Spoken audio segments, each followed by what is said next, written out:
What's up, electric people? Today on the podcast, we have one of our street leaders, Rene Ramirez.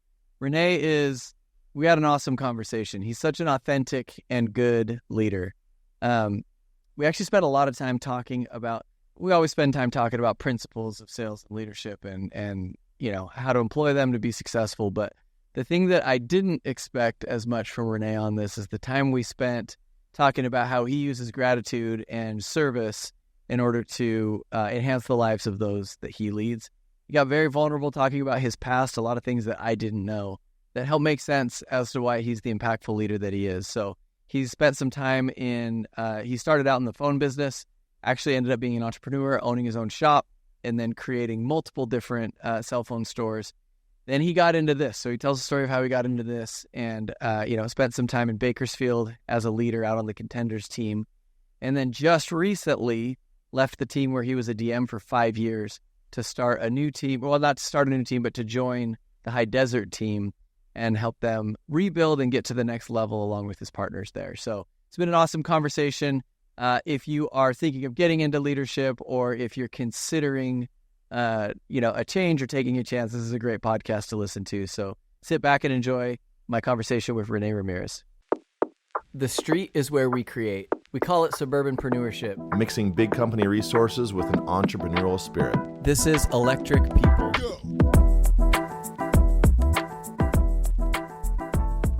Drive down was okay? Yeah, I actually spent the night at Adler's house. Oh, you did? Yeah. So I came In down. LA? Yeah, so Got a place already? yeah. He's in Irvine. And so I went to the meeting, That was worked a little bit, yeah. And then I'm like, you know what? Let me hit him up. Let me see where he's at. I'm like, because I was gonna try to go work with them. He's like, just come spend the night. We're going to the Clippers game, and then I'm like, all right. I saw the social media of his baby at the game. I heard about his baby. He had a picture. game. Yeah. Like crying, and then I'm like, man, you're crazy, dude. But yeah, because he was like, you should come, and I'm like, well, send me the tickets or whatever. I'll see if I can get one, and then he's like, we're only going to stay till halftime. So I'm like, well, then I'll skip it. And then he stays the whole game. I'm like, oh, the baby made it the whole time. Huh? Like, all right, cool. I love his first NBA game. My first NBA game, I was 17, probably. Seriously. Yeah, I was definitely a lot older for sure. Yeah. But yeah. It's crazy, the community, it's, you think about California, but also the whole country. Mm-hmm. If you were in a city and needed to connect with somebody or needed a place to stay, just the network. Yeah, you know what I mean? Seriously. Yeah, because I went down, I recruited this rep, and I know her husband, and so I went down, helped her with a deal, and they were offering, they're like, hey, just stay right here. Mm-hmm. But I looked up, I was like, it's still going to be a 2.5 hour drive, so I'm like, let me find something else a little bit closer. Let me keep Yeah, exactly. I hit up Adler, come down, I looked, those 30 minutes, I like, yeah. better. Yeah. Mm-hmm. Dude, that's great, man. Yeah. It's one of the things I love most about this. I don't know. It's almost like there are certain communities like that where it's if you're into music or if you're into snowboarding or whatever, you have these it's kind of like if you do this and you're a leader, you're kind of automatically friends because you have a shared, you know what it's like, know, and it's unique. It's almost in some ways the people that, my sales leaders that I work with, they know me better than my wife does because my wife has been around this forever. Yeah. It hasn't experienced it the same way we've experienced it. Yeah. You know what I mean? Plus it's cool because I know whoever I call is going to have You're not going to probably getting in a hot tub. You know what I mean? I call him, he's going to the game and then go to his house and got an extra bed. You know what I mean? Experiences. So, yeah, exactly. So I was like, I could go to a hotel, but I'd actually, since we're going to be, working together, I'm like, let me go spend some time with them. So yeah, that was cool too. It was cool the other night. So I haven't been, I try to get out to work in the street at least once a month. Mm-hmm. Sometimes I get more than that. I've been out for the last, I'll be in 3 different spots this week. So I get a lot of it. But it was cool. A couple days ago, I was at Bakersfield working with the guys, and I got a text where it's I didn't even know you'd opened a franchise. So they're like, hey, Rene just opened this new Everbowl franchise. That's funny. Let's go see him. Yeah. And to go over there and see your spot was really cool. How long have you been doing that? So we opened January 5th. So it's about 3 months now. Hmm. Yeah. So Yeah, it's been crazy. A lot of learning, but my wife, she's the one she does everything. Yeah, I'm just kind of like from afar. I'm just kind of giving her some coaching and stuff like that. We've all had other businesses before too, and so she's got some experience there. But yeah, like it's we're still trying to figure things out right now. Like, and she's just like trying to promote the business now. Yeah. Well, it's cool to see. It's cool to see like just like the entrepreneurial bug, like continue to expand, to see people doing good stuff with their money. Dude, I spent a couple years with a pretty heavy acai bowl addiction. Oh, really? Yeah, literally got to the point where whenever I'd go visit a team, Sydney would set it up so that there would just be acai bowls because I usually don't eat breakfast. Okay. And so when I show up, unless it's fruit or something, but when I would show up, there'd be acai bowls. Mm-hmm. So I just got used to it. But then it's like, it's a $12 a morning thing. Yeah. But it's like, it's so light and it's so good. Yeah, exactly. It feels fresh and everything. That you don't feel guilty about it. No, dude, it's a great business to be in, man. Yeah. That's kind of like she's really big into like health and fitness, and our son Max, he's already 6 and he's in school, and she wanted to kind of start working again. And also your youngest, my youngest, Mac Lovio, and he's already in school. He's there like full time, and so all our other kids are all big and grown, so they're gone most of the day too. So she wanted to start working again, and so we looked into this. Probably it's almost like a year and a half now since we looked into it. How'd it come to you? How'd you hear about that? Man, like I think like I saw it on Instagram or something, mm-hmm. and then we were out at Stir's house in St. George, and we went to go try it, and I'm like, dude, this is like amazing, so good, it will crush in Bakersfield. And then I remember going to like another spot in Bakersfield, and the experience there wasn't the greatest. And I got home and I was telling my wife, I'm like, dude, you could totally do it, and like do it like way better. Uh-huh. And we started looking into it. Then one thing led to another, and then she started getting really pumped up about it, and then those juices start flowing, and then and now we're here, now we're open, and both my teenage girls, well, I have 3 teenage girls now, and then they all work there. So they work together. Her mom, a cool thing. You can provide like an environment for your daughters to earn money, and they see their dad doing good stuff with his money. Yeah, it is crazy. Like, because we owned another business before, and they were much younger, so they didn't really realize like what was that business? It was Metro PCS. Okay. Yeah, so like a phone service place. Yeah, so cell phone service. So I used to be in that business for a long time, and that was always like my goal, my dream, to own my own cell phone store. So we own some of those up in Reno. But anyways, they were a lot younger, and now they're like starting to realize, and so they're telling all their friends in high school, and they're like posting, and some of the kids come in, they're like, hey, are you Kimura's dad? And you know what I mean? Yeah, that's cool. They like to brag about it. And so, it's been a really cool like experience to do it together with my family and like teach them and be able to like teach them work ethic and stuff like that. So it's been and how to do a good job and create an experience. Like the idea too that you went into one that wasn't great and said you could do this better. Like that's honestly like how that's like where most of my ideas come from, right? Like I always say exposure is expansion. And now you've seen that, which I want to talk about, but like when you go see other teams, when you go see other cultures, when you go see other businesses, that's why travel is so valuable. But when you see like another team, you're like, oh, like you immediately know what to do. Or you see an idea that's better that you should implement. Right.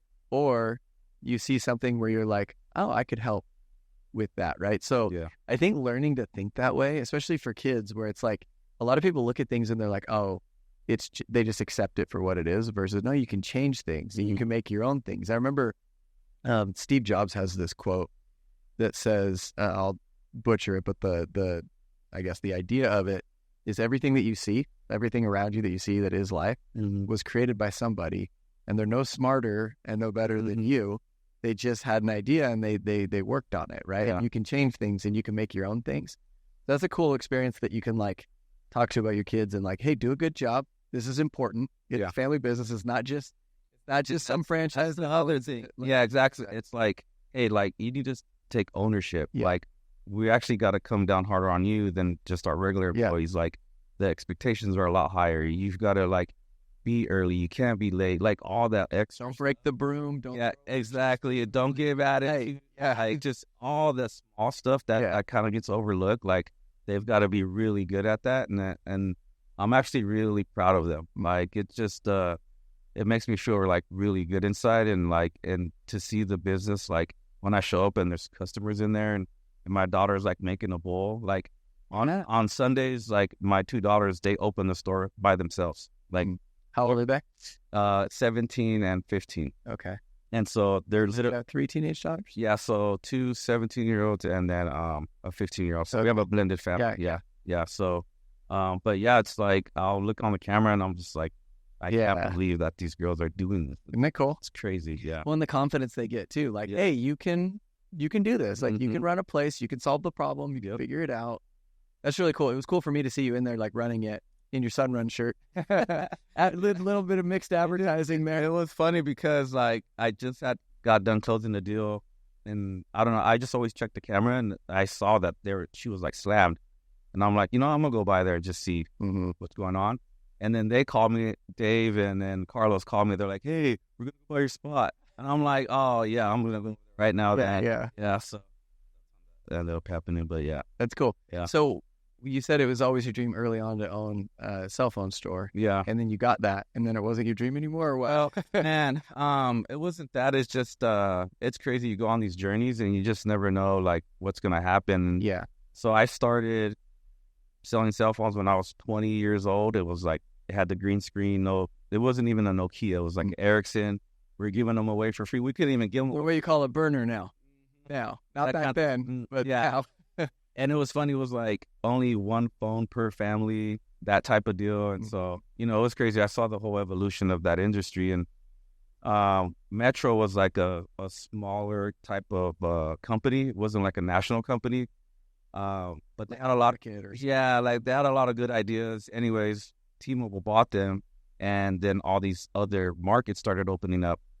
Well, at the time, I was basically kind of like a business advisor for these dealers. I would help them open up other stores, and I got really close with one of the dealers, and we basically opened up a partnership, and market in Reno opened up, and so I took it, and so I wanted to do that, wanted to own my own stores. So you moved out to Reno? Yeah, from Bakersfield. Yeah. So from Bakersfield, we moved out there. We opened up 5 stores, and like 6 months into it, someone approaches me, they want to buy it.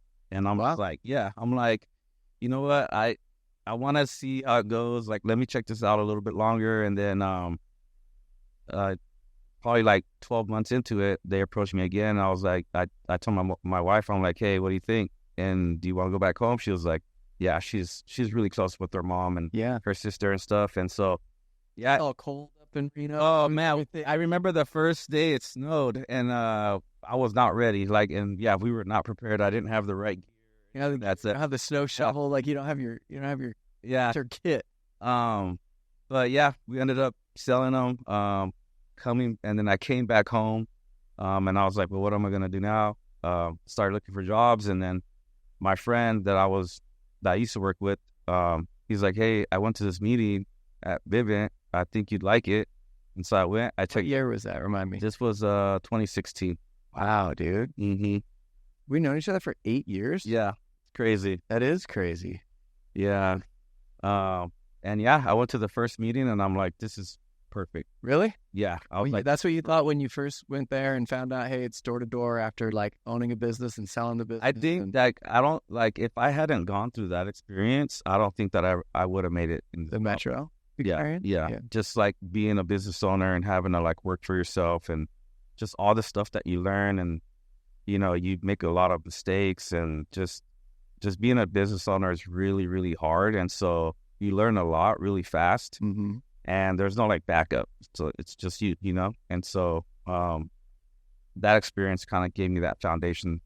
So like when I got here, I knew what to do, right? Like I didn't take it for granted. And it was just all the things that, we always talk about, like, it's like, it's like running your own franchise, but you just don't have you don't have any of the overhead, the liabilities. You just go out and work. Yeah. That's suburbanpreneurship. Honestly, it's like, was that a relief to you that, like, so talk to me about that? Cause I have actually, especially the longer that I do this, like when we first did it, it was a bunch of college kids. Now we find a lot of like adults that have other experience that come to this and they're like, okay, the earning potential is good. I don't have to worry about inventory and I don't have to worry about, like all of the Feeling. yeah, I don't have to worry about like the insurance stuff. I don't have to worry about like the vehicles, taxes. Yeah. Was that a relief? Because everybody I feel like people want to be an entrepreneur because it's like, it's celebrated and it's cool. Right. But then after doing it for a while and then coming back and being like, wait, I can still earn well. Was that a relief? Oh, it would have to. Yeah, was it?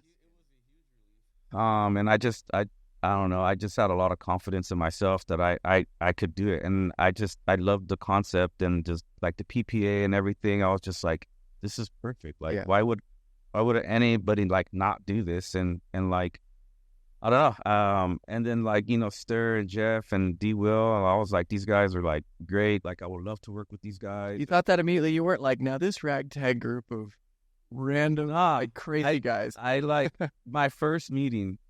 So I get there and they're talking about an incentive and they're like, so if we do, I can't remember the number, like if we do this week, we'll go to, I think it was a Chargers game in San Diego. And I'm like, what the hell? Yeah, like, you're used to like, here's a $5 Starbucks gift card. Exactly. And they're talking about where you get to get off a little on Friday. Yeah, something like that. And like, they're talking about going to a football game. I'm like, what the hell? I'm like, okay, this sounds cool. Yeah. And then, I just kept going to the meetings and my onboarding process was like a mess. So it took me, I think I was going to the meetings for like almost like 2.5 months before I even got like really logins. Hey, we've gotten better. Yeah, all the way, man. Dude, I always hear stories like that with like good guys, and I'm like, man, we kind of lost you over that inefficiency. But then, well, it wasn't even like on Vivian's side. There was a thing on the background check. It was the background company or something like that. Just some. There was like a snag, and then I remember like finally getting the background report back. I lived in Reno, so they did everything by paper, electronic. It was a mess, right? And so I remember getting it back, and they're like, "Hey, you didn't pass. You didn't pass background." And I was like, "Hey," I'm like, "Send me the report. I want to see it." And then I remember going to Stir, and I'm like, "Hey, dude, they're saying I didn't pass background." He's like, I forgot to ask you the question. Yeah, he was like, I got to go to work. So I'm like, whatever, I'm going to figure this out. They sent it to me, and it says Rene Rios on there. And I'm like, I actually remember this. I remember. Dude, crazy. Onboarded tens of thousands of people since then. But I remember being on there, and I remember being tagged in on it and being like, yeah, oh, this is true, man. So I'm like, that's not even my name. I'm like, that's not even me. Here's my social. Here's my ID. Here's my passport. I'm like, hey, Stir, if you need backup when you go back to talk to that guy, let me know. No, I'm just kidding. That's funny. But yeah, finally, I remember I sent it in, and I was like, dude, I know I'm good. I'm gonna get through. So I'm like at the barbershop. I getting my son's haircut, and then I get the email like, oh, you're past background check, like here are your logins. And I was like, hell yeah. So there was like a neighborhood. I'm like, I'll be right back. I'm like, I got my iPad and I just went and started knocking. Wow. And I was like ready to go. Oh man, because I had been going to the meetings, practicing my pitch, and like listening. Everybody else get like that. Oh my God. I was like, I was just like encaged, right? And then like I got released and I was just ready to go. That's cool. Yeah, but that was crazy. I forgot about that. And it's crazy that I remember the background check coming back.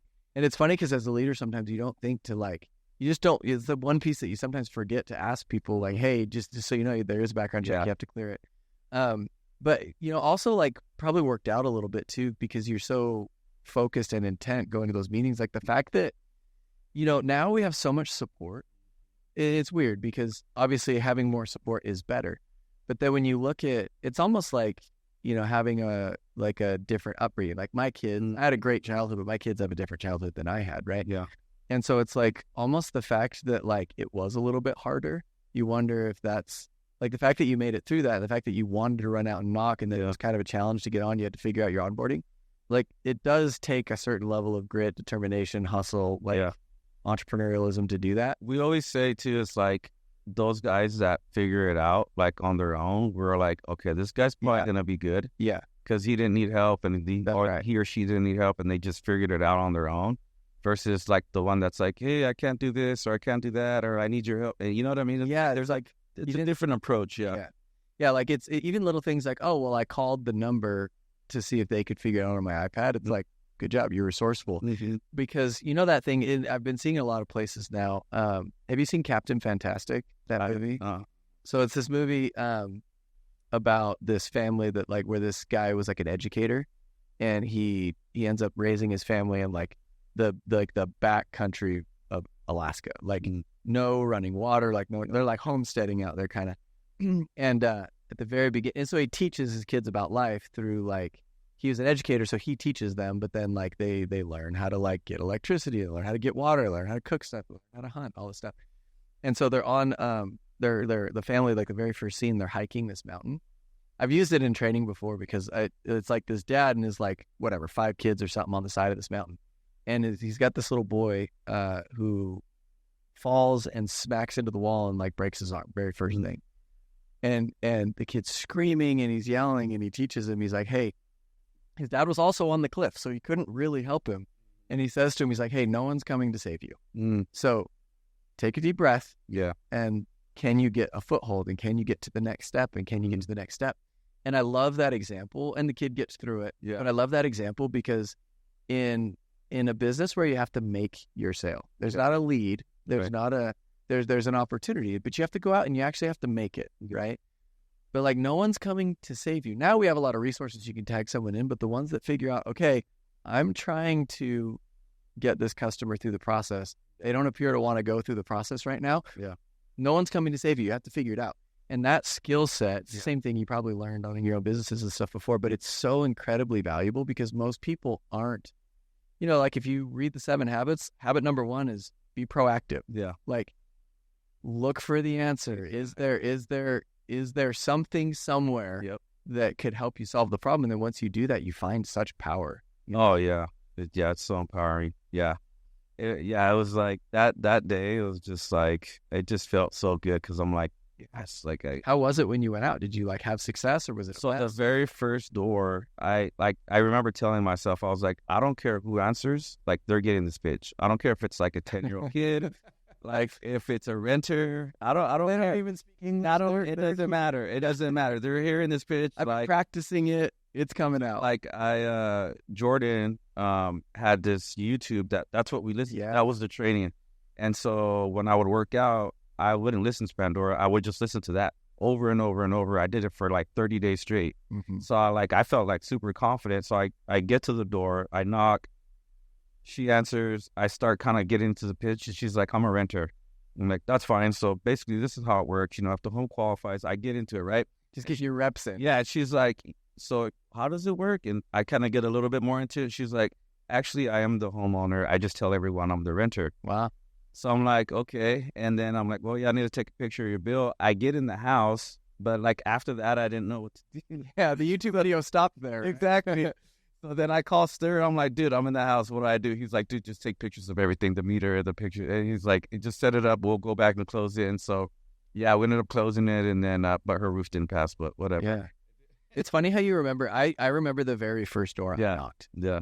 I remember it. Yeah. Yeah. And it's weird because do you ever get, I was talking to, maybe it was D. Will the other day, but do you ever get flashbacks? Like I get every now and then when I think of selling, I'll get like mentally like teleported back to a random living room with a random person. And I'm always fascinated because I often can't remember the year or the city or whatever, but I'm always like, why did my brain pick that guy? Yeah. You know, like I'll just like remember sitting at a certain table in Denver closing a family. You know what I mean? And then I'm like, of all the situations, did you ever get that? Like where you're like, oh, I get a bunch of flashbacks, and I like to reminisce, and we always talk about, because a lot of times we like knock together with like some of our friends and stuff, and you know, there's just crazy stories and events, things that happen, and where you like think to yourself like, if you would have told me, you know, like exactly, if I could have just seen a 30-second video of this 10 years earlier in my life. It's like when a movie starts backwards and you're like, how in the world is this going to come together? Yeah. And then, I mean, and then even like having those doubts too, like being in the street, like not getting anything, not having any success. And then starting to like negotiate with yourself. And I remember like just walking down the street and like thinking like, man, I used to have such a good little corporate job, and like, what are you doing, Rene? Like, you're out like knocking doors. Like, what are you doing? And I'm like, you just have to, fight through those things. And then that eventually like figured it out. And then, but I'm so glad that I didn't quit, because it's like, those are those like turning points, that are so important that like you got to get past, because it'll happen a lot in this job. Like, it's so frequent, but like you were saying, having those flashbacks and stuff too, and like being able to laugh on certain situations and doors and people that you met and things like that. It's a crazy ride. It's been a crazy ride, and I actually love it. I have a lot of fun meeting all the people that I've met and just all the experiences. And I've been in some houses that I'm like, can't believe I'm in here. Yeah, well, you know what's crazy though is, for most doers, that's how it feels. Like, most people that like do things that people want to, get on a microphone and talk about later. Yeah, it's felt like that, right? Yeah. Like, so you remember when Jesse Itzler came and spoke to our group a while ago? So, he's got the highlight of, hey, when you were really young, you started a private jet company and you sold it to Warren Buffett. But if you were to talk to him about what that experience was like, it sounds a lot like, I didn't know what I was doing. I was like kind of winging it and figuring it out. Yeah. And so the cool thing is, not a lot of people ever get put in that situation. Like, if you get a job, generally you work for a company that's somewhat kind of figured it out. I mean, there's a Right. there's a listing, and there's a job, and there's a role, and there's a manager. But in a job like this, again, we call it suburbanpreneurship, where you're out there working for yourself, but the company will structure the opportunity. Yeah. You really, like, a lot of people like shy away from it and think it's crazy, but there's not many places where you can find that.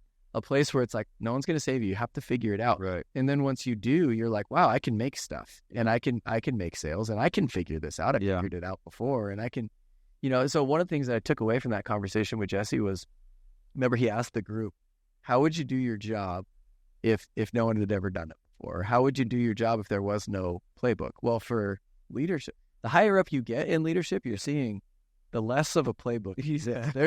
It's like, there's less like, do it this way, and there's more, here's the principle, lead from the front, and like develop leaders and communicate well and train people. But it's not like, this is how you do it. There's some suggestions, but it's mostly. Yeah. So I don't know. I like your story, because one, the thing that stands out to me is the excitement to get out and make something. Like, when you've been held back and then all of a sudden you can go. It's like, I remember when I first started, I remember feeling like I was watching someone else knock, and I had 10 years of door-to-door experience before I started in solar, but I still didn't know the nuances and the specifics of this, Right. Just like you had business experience, we hadn't done it like this. Right. And I remember being like, I want the guy that I was shadowing, his name was Jake Bevins, shout out to Jake. I was like, I want you to leave me alone, and I want to go I would say, get some nose on me. I just want to like dirty up this uniform with some nose. I just want to like, I like want to, it's almost like if you're boxing, it's like, let me get hit in the face a couple times so I'm in this. Like, mark me up so that I can go. Right. And so I remember feeling like, I just got to get some nose on me. It's almost like the first day of school, your shoes are too white. Like, let me just like get a little bit. Couple stuff. Yeah, let me like, they stand out a little too much, But that feeling is awesome. And then you get in there, and if you're doing the job right, you get to feel it multiple times. Right. Become a squad leader, a performance pro, DM. Yeah. And I mean, I think it's like really important to have like a why, and like the right why, right? Everyone's here to like obviously make money and move up and things like that. But like for myself, like I grew up like basically in poverty. Me and my mom were homeless at one point, and Single mom? Yeah. My father was from Mexico, so he wasn't around when I was younger. He actually came back around after everything I figured out. But how old were you when he came? I was 6, so we were probably, and now we weren't like living on the streets, but we didn't have a home, shelters. And my mom's Cuban. Yeah. So, that experience had like such a huge impact on me, even though I was so young. I remember just always telling myself like, no one in my family is gonna ever experience that as long as I'm able, right? And so that's kind of like my why is like, I don't want anyone in my immediate family to ever experience any kind of poverty. And so when it gets hard and it's like, sometimes you want to quit and it's just like, you've got all kinds of things coming at you. Like I always kind of go back to that and like, remember like why I'm actually doing this. Because we all know the money is great and you can have a goal to make the money, but after you get there, then what? Right. And so to keep going and have that bigger reason and why you're actually doing this, I think that's what actually keeps a lot of us like out there, because we've just got a bigger vision of what we're trying to accomplish instead of having like these small like metrics that we're trying to do every quarter or whatever. So that's kind of like what's kept me like in the game, because trust me, there's been a lot of times where I'm like, man, dude, especially in the beginning. Now I'm like, it doesn't matter. You can drop me off anywhere. And I'm like, I can knock a door. It doesn't matter. I feel like super confident. But like that first year and a half was like, there was a lot of nights where I was like, man, dude, like, am I going to make it? Am I going to be good at this? And then you start to have success. And then the culture that you guys have built and just being around like you guys and the leadership, like, it's just, it's such a like welcoming environment. And you just want to be like in that like club, you know what I mean? Like, it's the club, dude. I want to be in it. Yeah. It's not just like you say we created that culture, but we, like, you're a part of it. Like, it doesn't, one person doesn't create culture, right? Like it takes, it's the collective, like how we do things, right? Yeah. Like it's the group. And it was just so different because like from all the other jobs that I ever had, like, not that like people are out there like hating on you, but it's kind of like maybe there's a little jealousy of success when you're moving up. And like here it's like, it's embraced. It's like, they want you guys want people to go as high as they can go. And I remember when I first got promoted and, my wife was there and, we were at, I think it was Huntington Beach. We had the conference there. And then Taylor got up and, like, I forgot what he said, or it was kind of like a blur because I was like, I got caught off guard. And are you surprised, man? I love surprise promos. Like, yeah. We get them every now and then where you get like a natural reaction of somebody. I was just like, what the hell? Like, are you guys messing with me? You know what I mean? That kind of thing. Just like the worst. And then like my wife, we're like, just kidding, sit down, and your wife's like, whoa, no. That doesn't happen. But yeah, to be able to do that with her there was like just so different. And it's just, and like now, like I consider all you guys like my family, and I'm trying to build that in our office now where it has that same like effect, that family feeling. Yeah. Where people feel like comfortable and, they're vulnerable and things like that. And so, like, it's just, I can't speak enough. Anytime I get the opportunity to try to recruit someone or tell them about like the opportunity here, like, I feel like sometimes I go, you know what I mean? Where I was like, good, yeah, because there's just so many good things happening. And there's just so many good people that you're around. And that's like one of the favorite things about, like for me, about this job and what we do is like the people we work with, the things that we do, the experiences, like we're going to go to Iceland. Like, yeah. In what other world do you just go with some of your friends to Iceland? Yeah. Yeah. I feel the exact same way, dude. And I love, like, for those listening, I love the way that you approach it. A lot of times people that grow and have the right mindset, tribal leadership talks about that. So, like there's certain levels of development, certain levels of leadership. And the very top level, they describe like a level 5 leader as innocent wonderment, where, you look at some of like the very best, like most prolific, most impactful sales leaders, and they'll say things like, I can't believe I get to do this, and this is wild, and I just am so, it's been so great, right? Yeah.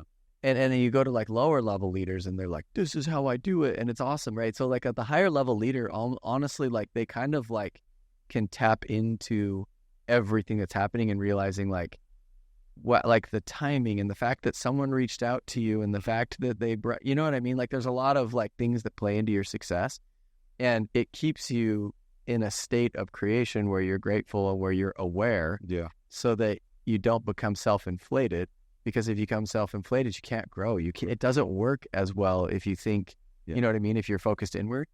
And so, I'm truly grateful for the opportunity as well, but I love the way that you have attacked it, So when one of the things that I like about your current story is the new challenge. I guess it's not even all that new, but you just took on a challenge of being a leader in a really established office and going to another. And you've had opportunities like that before and haven't taken them, and you have taken this one. So maybe talk about your experience in other opportunities that have come to you, because one of the things I'll say is I'm really open with I value options. That's really like probably my deepest why.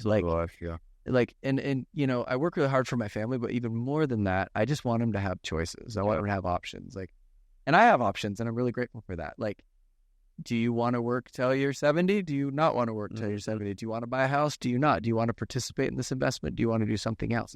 So, it's like, it's almost like being able to buy something is cool. Being able to buy it and not buying it is cool. Like kind of a thing. Yeah. And so, you've had options come to you that haven't been right, and options that have come to you that have been right. So talk about how you've evaluated that and what your experience is like with your current role. Yeah. I mean, I think, there's a lot that goes with that. Like when you don't take opportunities, I guess maybe sometimes you don't feel like you're ready.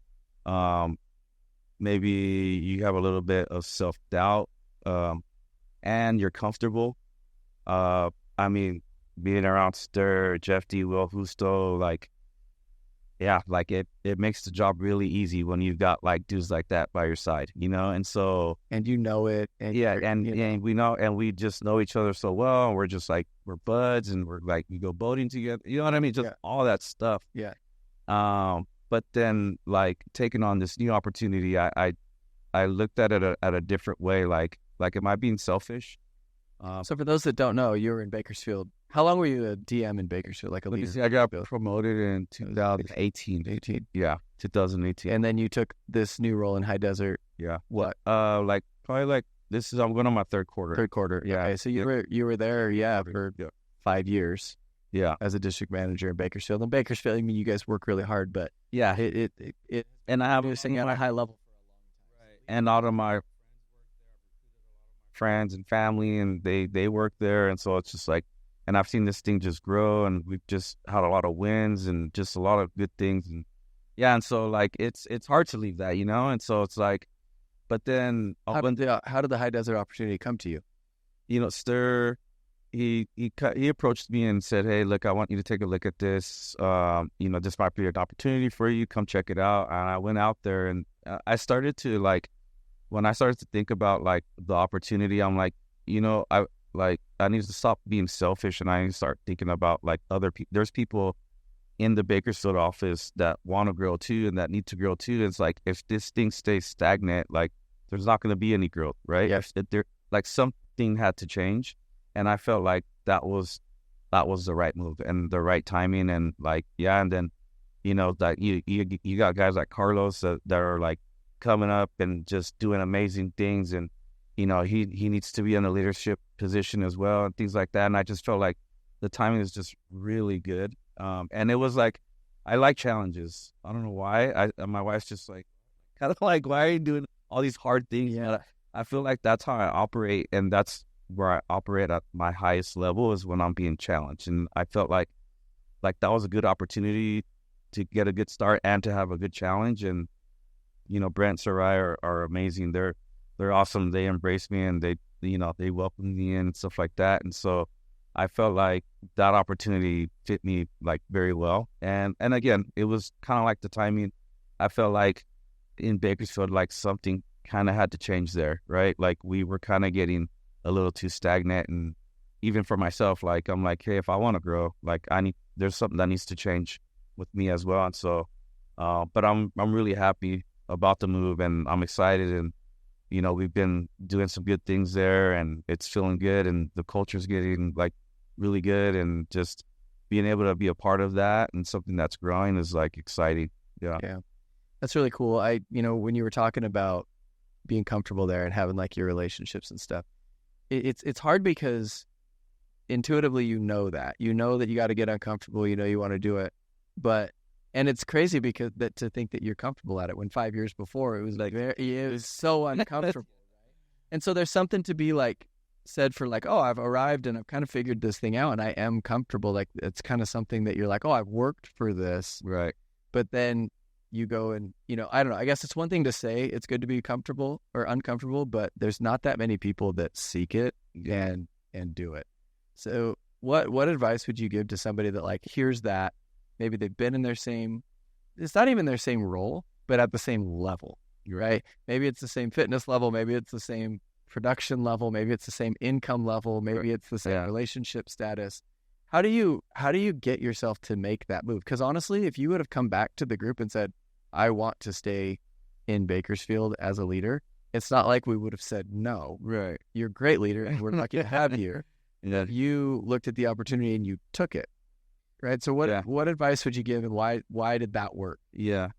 No, I think it just kind of goes back to like kind of like what you said and like what got me here.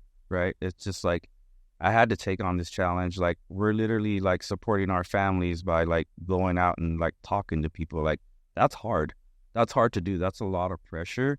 But somehow we figured it out and did it at a high level. And it's just like, well, why am I going to stop there? Right. Like the only way you're going to grow is by, I guess, applying some pressure. Right.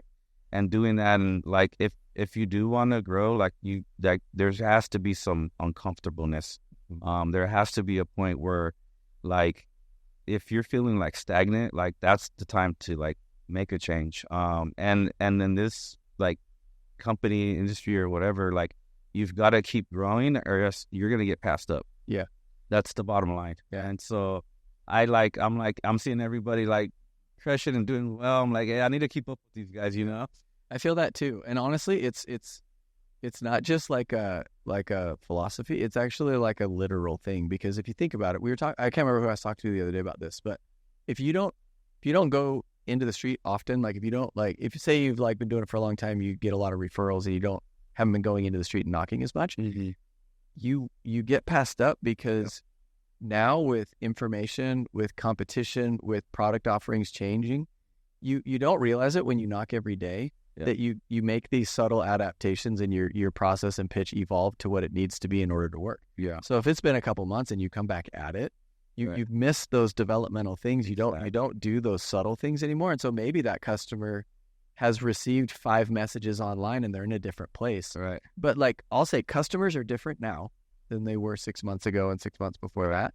And the industry is different and your neighborhood is different. But so is leadership, right? Like if you're not constantly like, dude, you've seen it. You have teenagers, but like the people that we hire now are different than the people that we hired 2 years ago because they've been exposed to different things, right? Like they learn differently. The technology they use is different. The opportunities, it's different. And if you don't stay evolving with it, it's not that like there's this risk that you're going to get passed up because people aren't seeing you trying. It's no, you're no longer the most suitable person for it because you haven't evolved to be the clear choice. I don't know if that makes sense, but things change really fast. It's almost like now I consider myself a very tech savvy person. I'm good with design. I'm good with computers. I'm good with tech, but I don't know the apps that the kids use now. Now that my oldest is 14 and has a smartphone, my 12-year-old daughter has a smartphone, I've had to kind of recommit to being like, I got to not be so stuck in my ways because there's apps that I've never even heard of. Many of them that these kids are using, and people want the attention of my kids that I probably wouldn't approve of. Right. And so you have to stay sharp or I will get passed up there too. Yeah. Yeah. No, it's so true. I forgot what book I read that basically talks about that. I think it was like Napoleon Hill or something. And it's kind of like the 10 principles of, I forgot the name of it, but like one of them is like if you're a salesman, like, and you become a manager, like you have to be still in the field. Yeah. Like you still have to stay in the field. Yeah. Now you're the manager. You're not in the field anymore because you're going to get passed up. And so it's like, yeah, you got to be in there. You got to be in the field. You got to stay knocking doors. You got to go out with guys. Got to stay recruiting. You got to stay growing. Keep reading books and just all that stuff. You got to keep doing it because, you're like, there's someone behind you. Yeah. And they're doing all that stuff. Yeah. And maybe a little bit better than what you're doing it at. And so, well, I think of like athletes, like you think of like some of the greatest athletes ever, like if they stop going to practice and if they stop doing the workouts and they're getting older, it's not that like that the franchise doesn't respect the contribution. It's that there's somebody else that's a better choice to score points. And so you think about it, it's almost like the older you get, the more you need to do that. And I have people all the time. It's funny, like in my role, I like stay pretty connected to the where the rubber meets the road. Sales meetings, sales recruiting.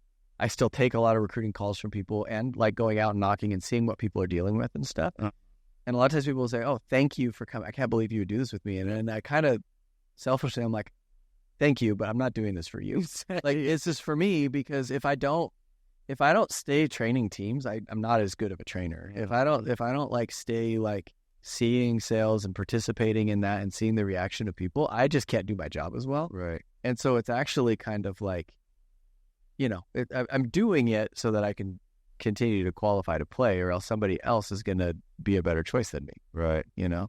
It's crazy. Yeah, it is.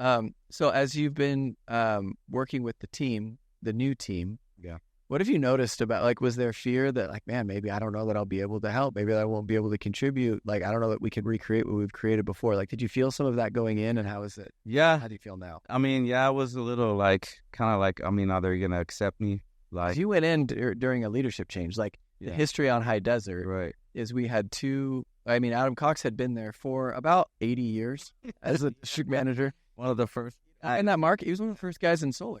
And he had opened that market and was there for a really long time and created, and he's good, and he created a business that we're actually using their technology now.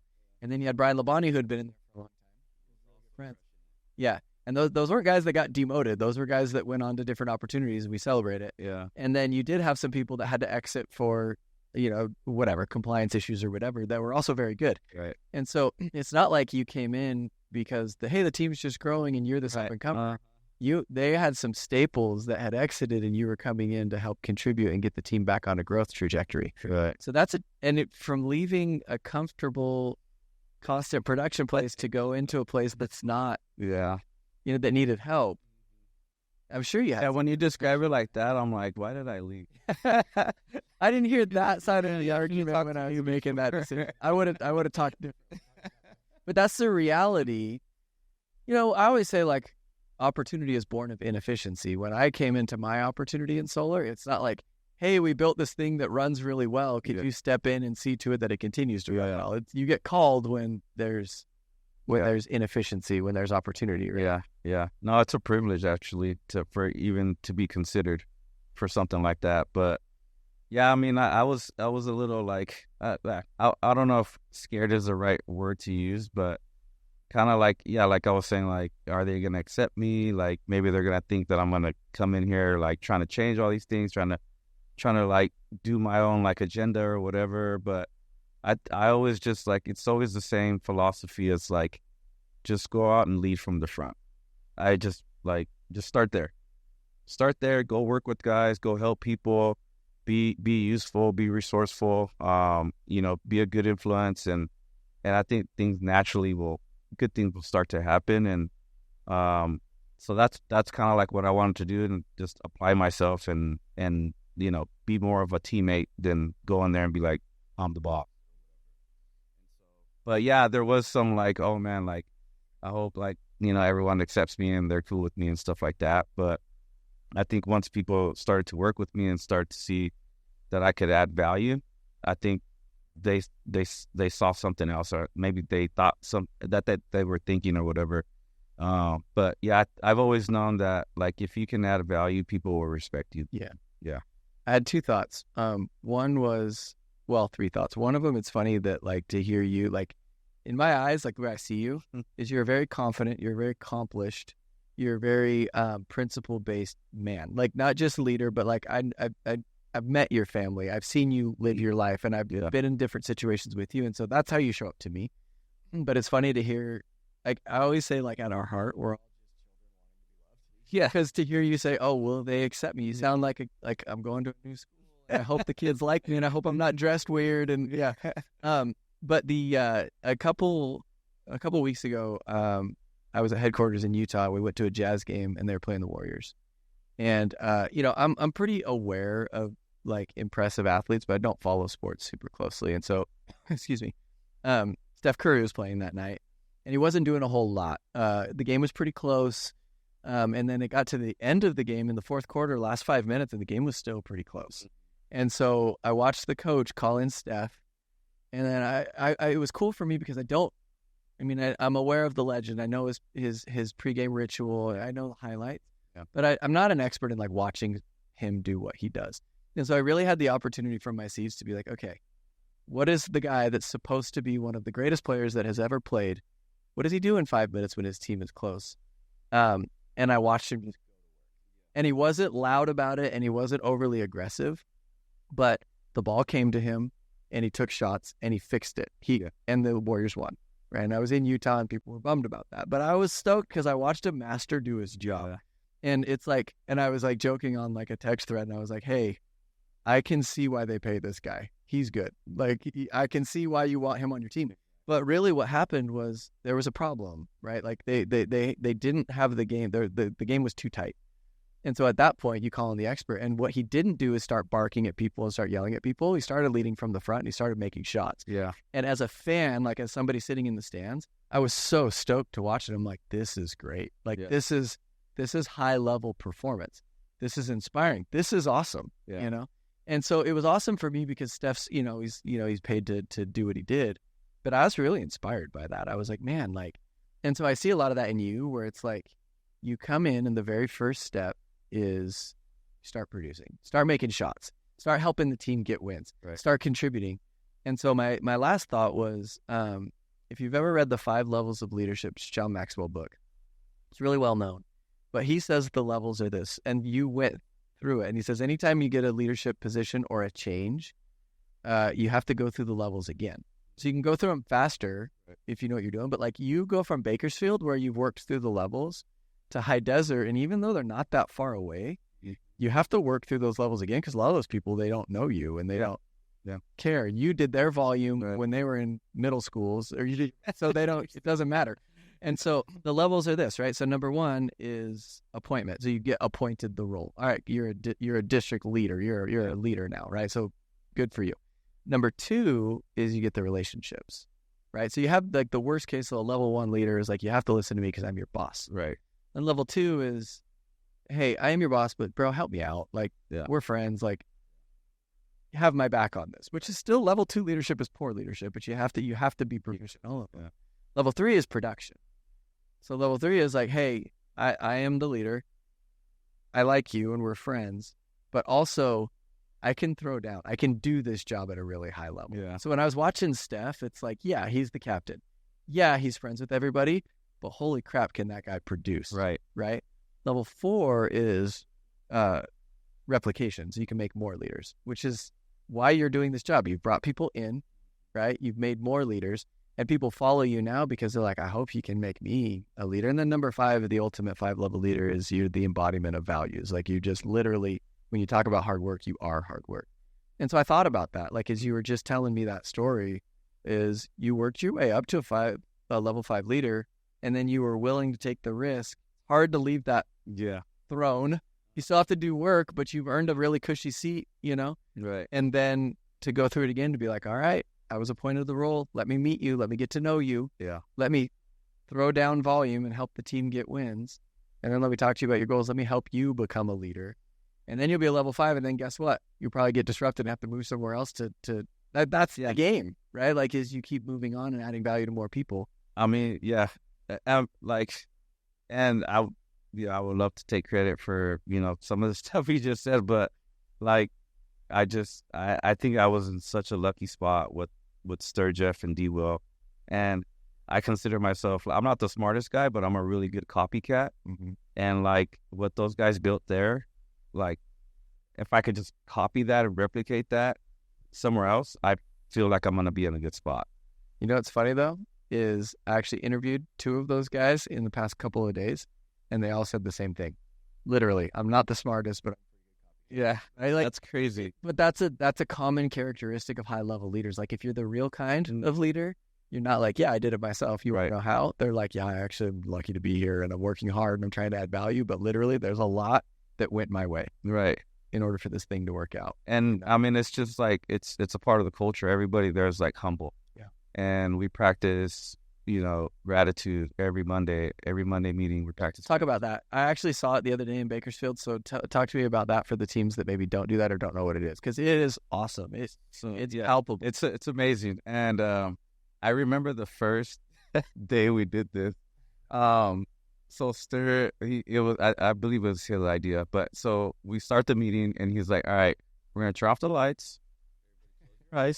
And then we listened to what's the Deepak, what's Chopra? Yeah, Chopra. Mm-hmm. We listened to like a quick meditation thing from him. It was about gratitude. And I remember, because we always kind of got one eye open, like, how's this going? Yeah, and then I remember there was like, we always have like new reps coming into meetings and stuff and interviews, and I remember them looking around like, we're not here. Like, yeah.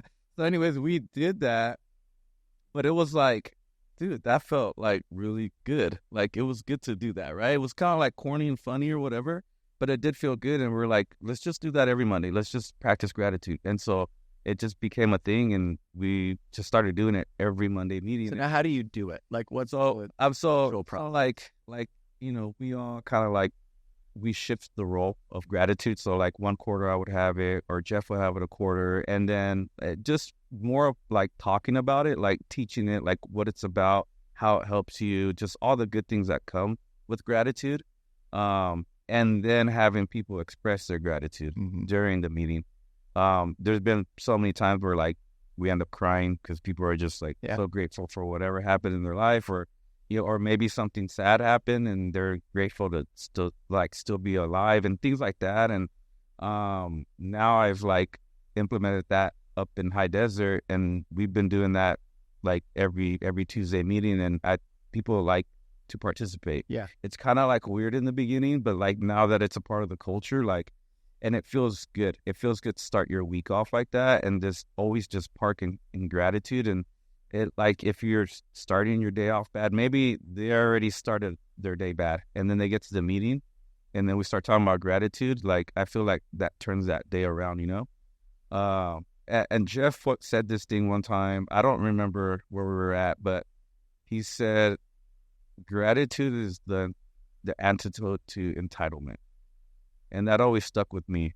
And so I'm like, man, yeah, that's so true. Like, just stay grateful, be grateful for the things you do have, not like thinking about what you don't have.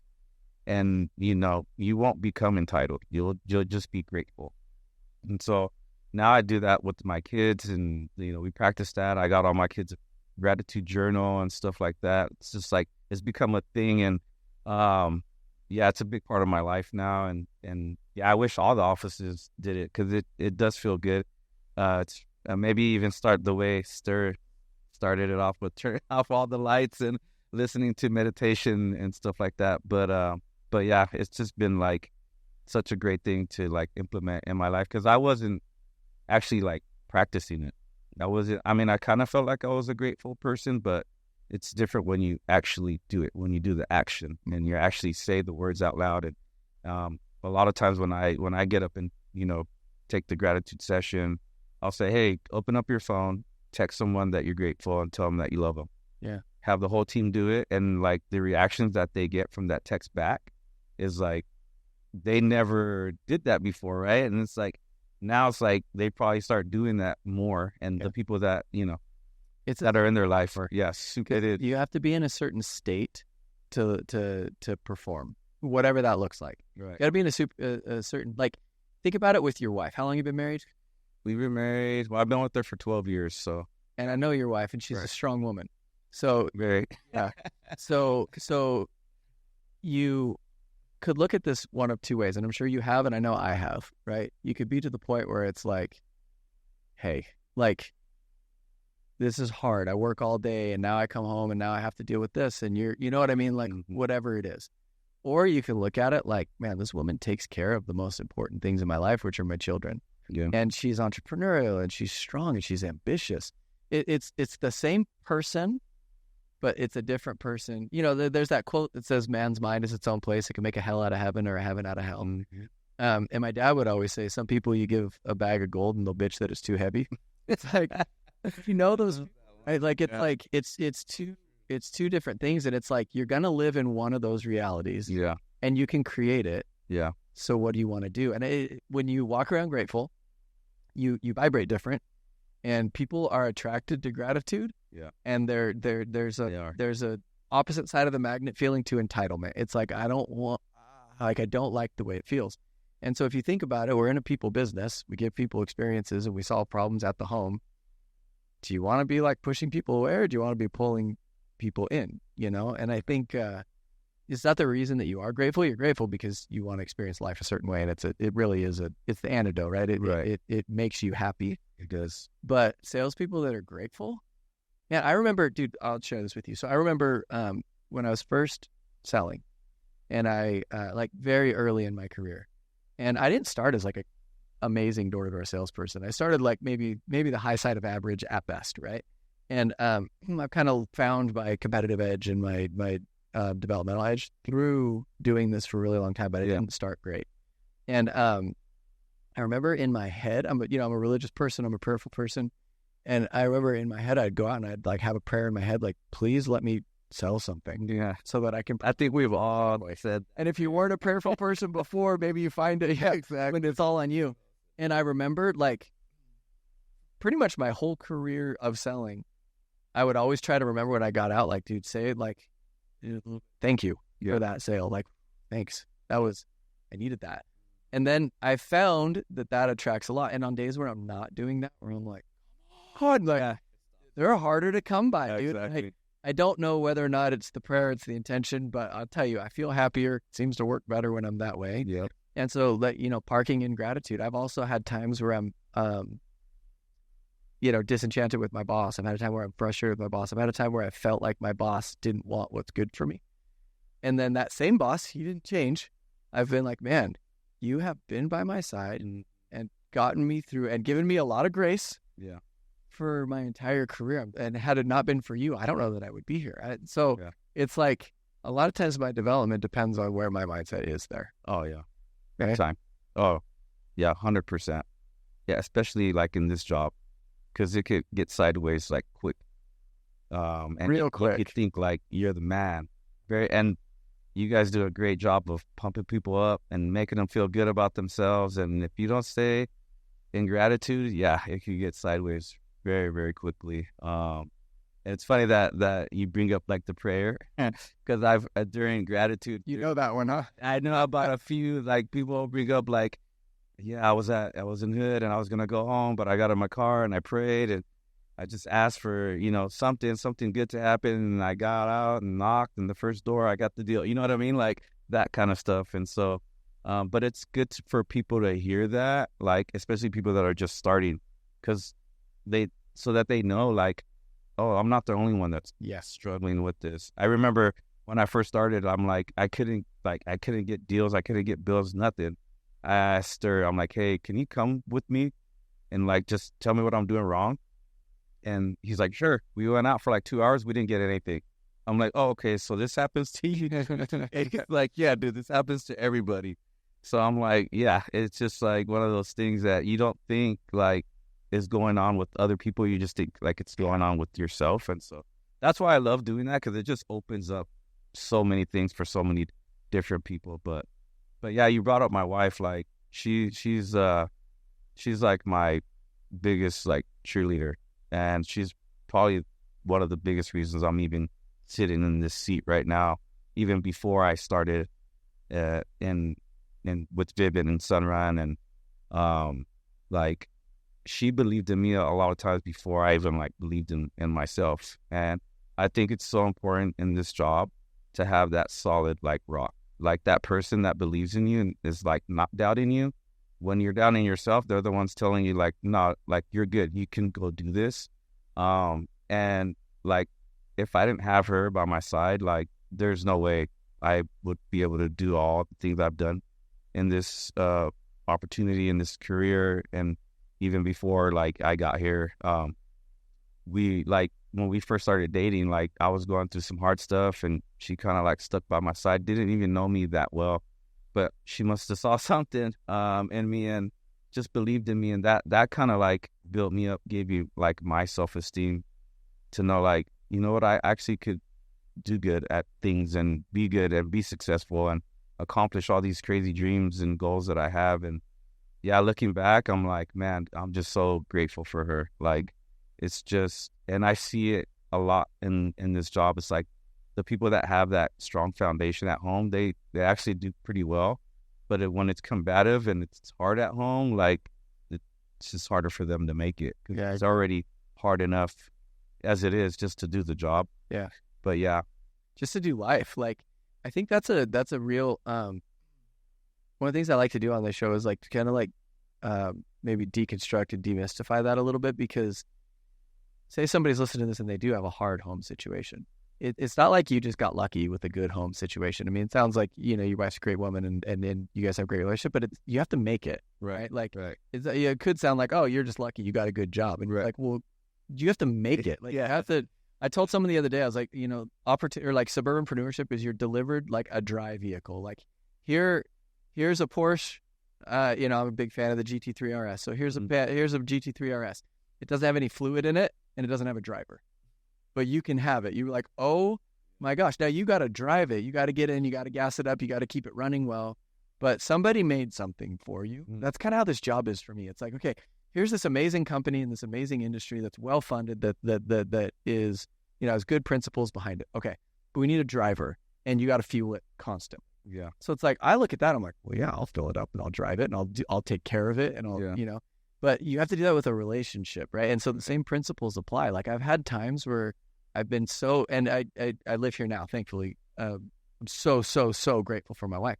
I've also had times where that relationship was really hard. Yeah. And so you need to, like, how you do anything is how you do everything, right? So, like, the gratitude at home. And actually, like, I had a, I don't know if anybody knows this. Ready? Yeah. Ready for the juicy exclusive, dude? I had a time when my wife and my mentality was kind of messed up. And I saw her differently than I see her now. And so I journal every day. It's one of the things that I'm like a real big believer in that. And I had a special like journal where I was just going to say good things about my wife. I was just going to look for the good things because I'm the type of person that finds problems. It's like one of the things that probably makes me good at my job. You're right. But it makes it hard to be married to me.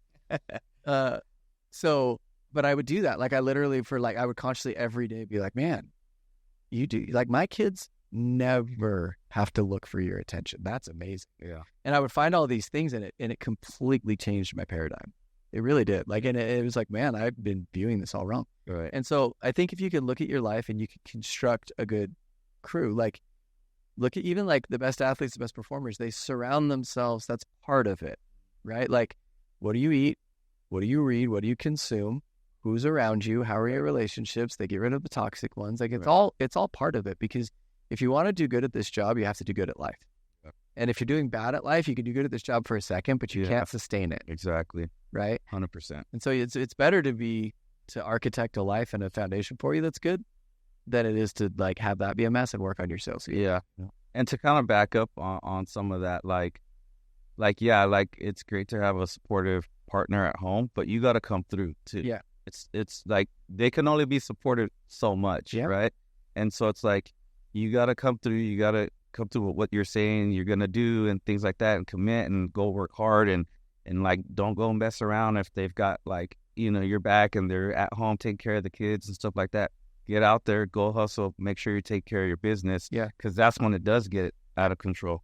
And so it's a two-sided thing. You they got to believe in you. Then you got to come through with your commitments as well. And so, it's been a crazy experience with her. Like we had like a past life with and another relationship and things like that, and probably didn't have the right partner. Mm-hmm. But it was like as soon as we met, it was like dynamic duo, just like, and then we just took off. Yeah, and it's been amazing ever since. And so she's my best. Cool. Yeah, she's my best friend. I spend all my time with her, and like we do amazing. It doesn't matter if it's just me and her. Like we'll have the most fun, or if we're like with the group of our friends, like stuff like that. So, but yeah, I mean, I can talk. Well, that's great. And again, I respect that. And I again, that's probably your biggest success, is that you guys have created that. Yeah. Created that family. And now your kids are going to see it and go on and do the same thing, right? We're products of what we see. What are you working on? What are you excited for? Like, what's the main project now, and what gives you energy? I mean, right now, as far as work wise, in our region, we're trying to get every DM to franchise. Yeah. So Talk about that and how that came to be. When I first heard it, I was like, "That's wild," and then I saw you guys break it down, and I'm yeah, that crazy. yeah, it's not, but I mean, it's gonna require like a lot of hard work and commitments and things like that. But yeah, like Stir had like brought it up to us kind of like before we met at the conference, and I loved the idea. I was like, I'm about that. Like, yes, let's do it. And especially if it's with the bigger group, it's just more fun.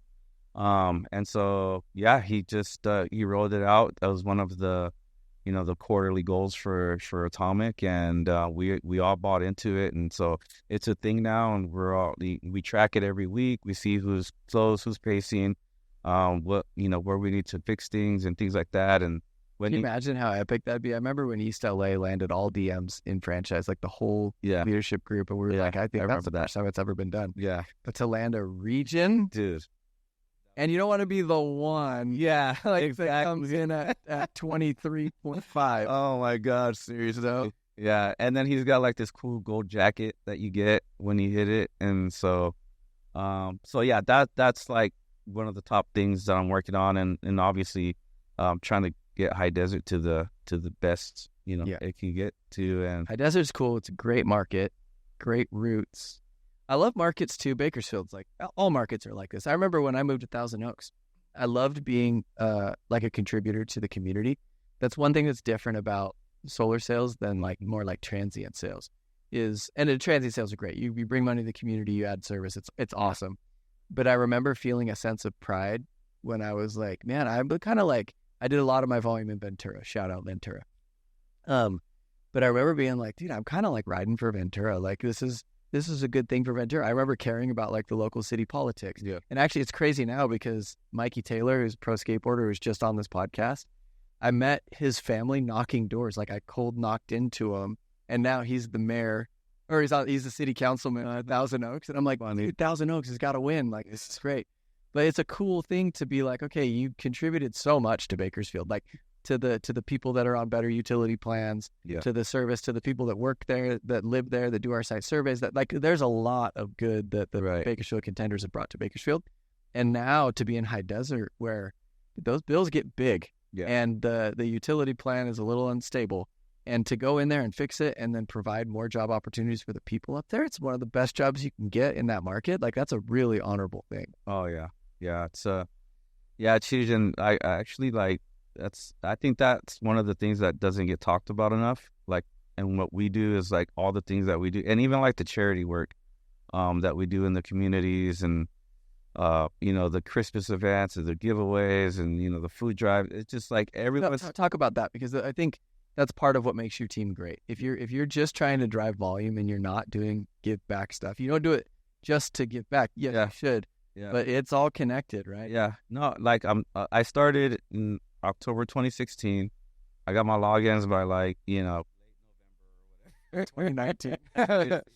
And then Christmas came around, and it's like I didn't even really get to work, but it was, we're putting this thing together to give away toys to, unfortunate kids or whatever. And like we all went to Target and Walmart, got a whole bunch of shopping carts and filled them up with toys, went back to the office and wrapped them all up and stuff like that. And we've been doing that every year. We've been trying to find even more families to help and stuff like that. But like, it's just like now, like when like I bring my kids along, and it's just like such a great thing. And I know a lot of offices do that kind of stuff, and it doesn't get talked about enough, I don't think, because I think sometimes I think people get the wrong perception of like people that make like high incomes or do very well. Like maybe they're not giving back enough.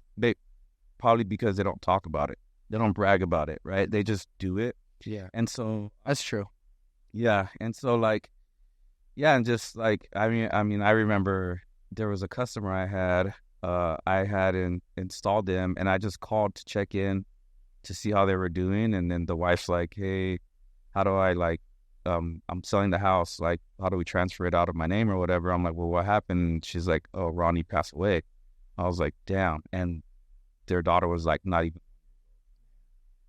Like, Some people have the hardest lives. Right? And back to gratitude, like, oh man, have you ever heard that thing where it's like, if everybody could put their problems in the center of the room, you'd probably go pick. right? Like, take them right back. Not bad, yeah. So then, like, I'm like, you know what? I need to go back to the office. We need to do something for them. So yeah, I went back to the office. I told them what happened during like a meeting, and we rallied together. And I think we got like, I don't know, it was like $5,000 like in cash. And I just showed up to her house, her parents' house, because I had installed their parents too. And I just remember showing up and just like giving her that money, and like she just started bawling, started crying, and it was like, but it just felt like so good to be able to help someone like in such need. That like we didn't even know each other that well. Yeah. It's like they're kind of like strangers, right? Other than being customers, and so, but in Bakersfield, like the culture of just like giving back is like that's like a top priority. Yeah, for sure. It's really special. I had two things that came to mind when you were saying that. One of them was very similar. I was knocking doors in Orange County, and it was Zach Evans, so former DM here, had told me about somebody that he had knocked into that was just that. Like they were just going through it. Yeah. And it was kind of funny. Not funny. It was crazy because he put it on the group thread and he said, hey, I just ran into this guy and I'm grateful but people have hard lives. And then it turned into this thing where everyone's like, well, let's help them. And for some reason, I was out knocking and I was in the area or something, or it fell on me to deliver it somehow. I don't remember how. And I didn't know, I'd never been to this house. Oh, that's why, because he was with me and he didn't want to go back. And so I was like, I'll do it. Oh, random straight. I was the stranger. And I had this envelope full of money and I remember knocking the door and they were like, can I help you? And I was like, you have friends that really care about you. Mm-hmm. And I handed them this envelope. I don't remember how much was in it. And then I just left. Yeah. And I remember feeling like it was like one of the coolest experiences because this team, most like the same experience as you, like they didn't know this person at all, but they're like, I'm not even going to miss this. And yeah, you know what I mean? Like the opportunity to do that is great. And it brings the team together. Yeah. Another one of my favorite, this is crazy because I've done been a part of a lot of like team experiences like that, but I thought of Kansas City, and back to like caring about the city. Like when you serve in a city like that, it kind of connects you to it. Right. Yeah. But we had a really great summer in Kansas City, automation sales. And, we would do a service project every month. Now I recommend teams do it every quarter, it's a year-round thing, but at least. But we did it every month. And one of them that we got lined up with was we went to this community center in downtown Kansas City. And there's all these kids, and they just wanted people to read to the kids. And so my sales team and I showed up in uniform and stuff, and we're like, all these little kids that we didn't know came up and sat on our laps, and we read them books. And, you know, I have kids, and so immediately you're emotional because you're like, there's no one to read. Like, little guy, I will read to you every day. Like I'll FaceTime you, we'll read, like, you know. And I remember like looking around and seeing my team, you know, there's 50 guys in the room and they all had like a couple kids on their laps. They were reading them books. Yeah. And it's like, it's really hard to be entitled when you go out to work after something like that. And honestly, it's one of my favorite things. It's like, that helped me. Like it was an amazing experience. So I do think it's the leader's job to provide those opportunities to people. Right? Well, like for me, like, I don't want to get like emotional, but like I was that kid, you know, and I remember having Christmases like that where some stranger was just gifting us gifts, you know, and so like being able to do that now, coming from where I came from, like just means the world to me, and being able to show my kids that, and so it's just it hits home like big time, and I'm like, when it comes to that kind of stuff, I'm like all about it because I know like what it's like to be like in those shoes and how much like it means to them. And you probably don't even remember that kid, but trust me, that kid remembers you. I promise you that. And like again, that was like one of my first experiences here in Bakersfield at that office with Stir, Jeff, and D-Will. I'm like, this thing keeps getting better and better. Like, you can go out, help people, make money, and go help more people, like who doesn't want to do that, right? And then go to football games, Yeah. you know, and then Charger game was still on. You're like, yeah, whatever. Yeah, but yeah, it's what, like, I can't talk enough about the culture and like as you get older, you start to realize how important culture is in an organization, like how much that actually like means to like how good you actually do in the job. Like, because if you hate going to work, you might be the best at what you do, but if you just hate going to work and hate being around the people that you're around, like you're just not going to do that well. I hear about guys leaving all the time that used to be really high performers, and then they go to these other companies, they don't do half of what they were doing, or they go and try to do it on their own, and it just falls apart. And it's like, it's not that, like, yeah, you were good, but it was like, it's like the people you're around, the program you're in, like you're just set up really, really well, right? And so I think people don't think about that enough. They look at the wrong I agree. thing. Yeah. You'd be a great quarterback, but someone's got to block that line, Right. You know, like somebody's got to be there to catch it. And it, you know, obvious analogy, but I often say that like success, usually when I look at people that are really successful in this industry, and honestly, to me, it comes down to kind of three things. And the number one thing that I'll usually like cite is timing. Yeah.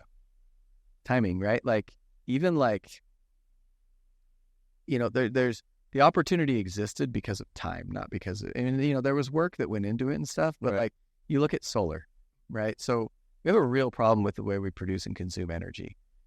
Climate impact aside, which is a real thing, but climate impact aside, we're depleting a finite resource. It's getting more expensive. It's not very efficient. There's double the people on the planet that there used to be, and we're using double the electricity. Like, so that timing, that exists, right? And then somebody that's smarter than you and I created technology that solves the problem and it does it cheaper.